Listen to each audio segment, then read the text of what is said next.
मायके वालों ने यही सिखाया है जुबान चलाना। निधि अभी ऑफिस जाने के लिए तैयार हो रही थी, तभी उसके मोबाइल बज उठा। मोबाइल देखा तो निधि के पापा का फ़ोन था। निधि ने फ़ोन उठाया। उधर से घबराई हुई आवाज़ आई, बेटा तुम्हारी मम्मी की तबीयत ठीक नहीं, तुम आ जाओ। निधि भी घबरा गई और वो अपनी सास के पास आई। मम्मी जी, मेरी माँ की तबीयत ख़राब है, पापा ने अभी अभी फ़ोन किया था, मैं 2-4 दिन के लिए मायके जाना चाहती हूँ। निधि ने सुबह की चाय देते हुए अपनी सासू माँ कावेरी जी से कहा। राहुल से पूछ लिया, क्या कहा उसने? कावेरी जी ने पूछा।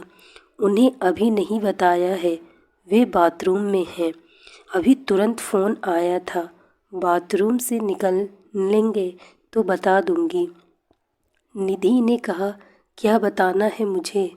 तभी राहुल बाथरूम से निकलकर माँ की बगल में बैठते हुए बोला, अरे बताना क्या है, वही मायके जाने का बहाना, माँ की तबीयत खराब है।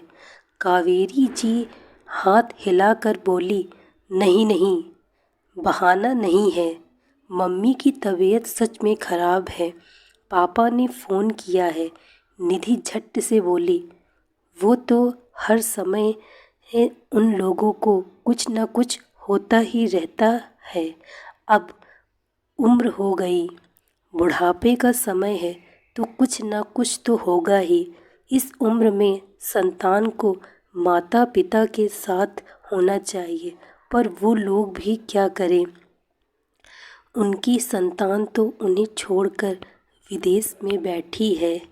कावेरी जी निधि को सुनाते हुए बोली, भैया सिर्फ कुछ साल के लिए गए हैं, 3 साल पूरे हो गए हैं, 2 साल के बाद वे लोग वापस यहाँ आ जाएंगे। निधि ने कहा, तब तक तुम लगी रहो, शादी के 2 साल हो गए पर तुम्हारा ध्यान तो वहीं लगा रहता है, यहाँ का तो कुछ ख्याल ही नहीं। शाम को राहुल के साथ चली जाना और मिलकर आ जाना। कावेरी जी ने राहुल की ओर देखते हुए कहा, हाँ ठीक है, अभी ऑफिस जाते हैं, शाम को चलेंगे। राहुल ने भी सहमति जताई, लेकिन पापा कुछ घबराए लग रहे थे, मैं अभी जाना चाहती हूँ, हो सकता है मम्मी को हॉस्पिटल ले जाना पड़े। निधि घबराते हुए बोली, और तुम्हारा ऑफिस? राहुल ने पूछा, मैं अभी 2 दिन की छुट्टी ले लूँगी और फिर आगे देखूँगी क्या करना है, ज़रूरत होगी तो छुट्टी बढ़ा लूँगी। निधि बोली, लेकिन यहाँ का क्या, मेरे घुटने का दर्द बढ़ा हुआ है, मेरी तबीयत भी कुछ ठीक नहीं लग रही है। कावेरी जी झट से बोली, आपको परेशान होने की कोई ज़रूरत नहीं है, काम वाली और खाना बनाने वाली दोनों अभी आती होंगी, मैं उन्हें अच्छे से समझा दूंगी, आपको परेशानी नहीं होगी, वो लोग सब कुछ अच्छे से करके आपको भी देख लेंगी, आपको कोई काम नहीं करना पड़ेगा, वो सब तो ठीक है, पर रहने की कोई ज़रूरत नहीं है, देख कर आ जाना, रुक मत जाना। कावेरी जी ने ज़ोर से बोला, अभी तो मैं गई भी नहीं हूँ, पहले जाकर देखूँ तो कैसी तबीयत है, तबीयत खराब होगी तभी रहूँगी, आप इतना परेशान क्यों हो रही हैं? निधि को भी गुस्सा आ गया, वह भी ज़ोर से बोली, एक तो वो परेशान थी माँ की तबीयत को लेकर और यहाँ इतनी बहस। निधि, यह क्या तरीका है माँ से बात करने का? राहुल बोला, मैंने ऐसा क्या किया?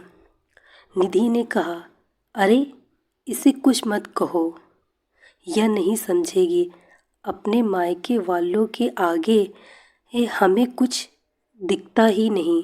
कावेरी जी ने ताना मारा। मम्मी जी, आप भी तो माँ हैं। आपको कुछ होता है तो क्या हम आपको छोड़ देते हैं? निधि ने गुस्से में कहा। आपकी अच्छी तरह देखभाल करती हूँ ना, फिर अपनी माँ को क्यों छोड़ दूँ? निधि, राहुल गुस्से से बोला। ऐसा क्यों बोल रही हो? ये मेरी माँ है, इसका सदा सम्मान करो। आज मैं जो भी हूँ माँ की बदौलत ही हूँ। पापा तो बचपन में ही ऊपर चले गए थे। माँ ने ही इतनी अच्छी तरह पालन पोषण किया, पढ़ाया लिखाया, तभी मैं आज इतनी अच्छी ज़िंदगी बिता रही हूँ। मेरी ज़िंदगी में माँ का महत्व बहुत ज़्यादा है और मेरा फ़र्ज़ है कि मैं अपनी माँ का ज़िंदगी भर पूरा ध्यान रखूँ। हम माँ के लिए जो भी करते हैं वह हमारा कर्तव्य है और मैं नहीं चाहता मेरी माँ को कोई भी दुख हो, और मैं जो भी करता हूँ उनकी संतान होने के नाते करता हूँ। कोई एहसान नहीं करते उन पर। तुम्हें भी हमेशा इस बात का ध्यान रखना चाहिए, समझी? राहुल गुस्से में उठकर खड़ा हो गया। कमरे का वातावरण तनाव से भर गया। अरे, ये क्या समझेगी? मायके में संस्कार, व्यवहार, रिश्तों का महत्व सिखाया गया हो तब ना। कावेरी जी व्यंग से बोली। नहीं मम्मी जी, मैं सब समझ गई। पहले मैं कुछ दुविधा में थी, पर आप लोगों की बातें सुनकर मैं माँ का महत्व और संतान का माता पिता के फर्ज को बहुत अच्छी तरह समझ गई। निधि एकदम शांत स्वर में बोली। राहुल, मैं माँ के प्रति तुम्हारे विचार जानकर बहुत खुश हूँ, पर जो बातें तुमने अपनी माँ के लिए कहा, वो सभी बातें मेरी माँ पर भी लागू होती हैं।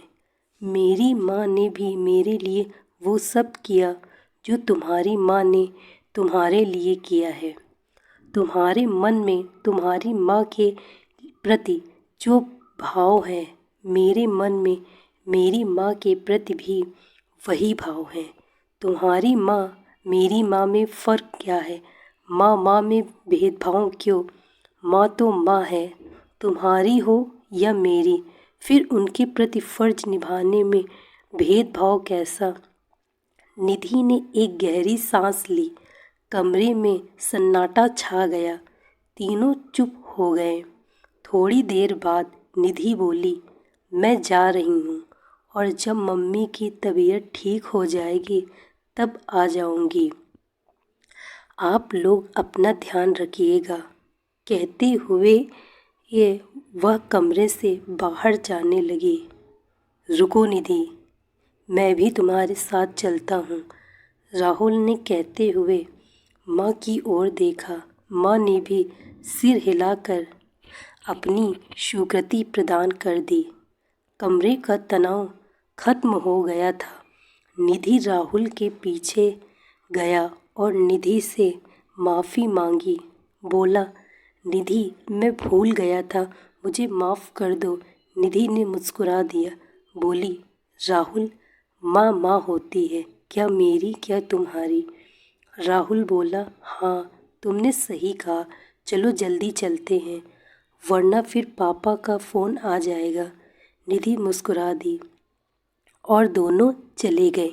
दोस्तों, मैं आशा करती हूँ आपको यह कहानी अच्छी लगी होगी। यदि कहानी अच्छी लगी हो तो वीडियो को लाइक तथा चैनल को सब्सक्राइब अवश्य करें। Thank you so much watching this video. Like, share and subscribe.